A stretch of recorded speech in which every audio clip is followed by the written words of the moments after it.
భార్య మృతదేహాన్ని బండిపై కట్టుకొని 80 కిలోమీటర్లు ప్రయాణించిన భర్త. ఇదేమీ సినిమా స్టోరీ అయితే కాదు. నిజ జీవితంలో జరిగిన ఘటన.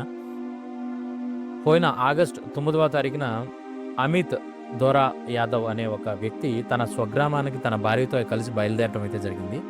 అయితే నాగపూర్ మధ్యప్రదేశ్ హైవే మధ్యలో ఒక లారీ ఈ బైక్‌ను ఢీకొట్టడం జరిగింది. ఆ తర్వాత ఆ వ్యక్తి భార్య కింద పడి తనపై నుంచి లారీ అయితే పోవటం జరిగిందనమాట. ఈ పరిస్థితుల్లో తన భార్య అక్కడికక్కడే మృతి చెందడం జరిగింది. సో, వర్షం పడుతుంది. అక్కడికే భార్య మృతి చెందుంది.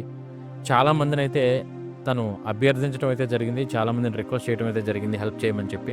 కానీ ఏ ఒక్కరు పట్టించుకోలేదనమాట.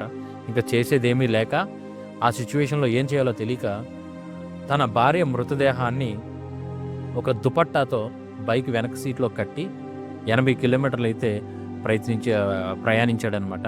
సో, మధ్యలో పోలీసులైతే ఈ దారుణాన్ని గమనించి తనని ఆపి ఒక అంబులెన్స్‌నైతే తీసుకొచ్చి వాళ్ళని పోస్ట్‌మార్టం చేయించి వాళ్ళకి మృతదేహాన్ని అయితే అప్పగించడం జరిగింది. తర్వాత ఆర్టిఫిషియల్ ఇంటెలిజెన్స్ ద్వారా ఆ లారీ, ఆ విజువల్స్‌ని అక్కడున్న సీసీ కెమెరాలని ఇచ్చేసి వాళ్ళ లారీని అయితే పట్టుకోవడం జరిగిందనమాట.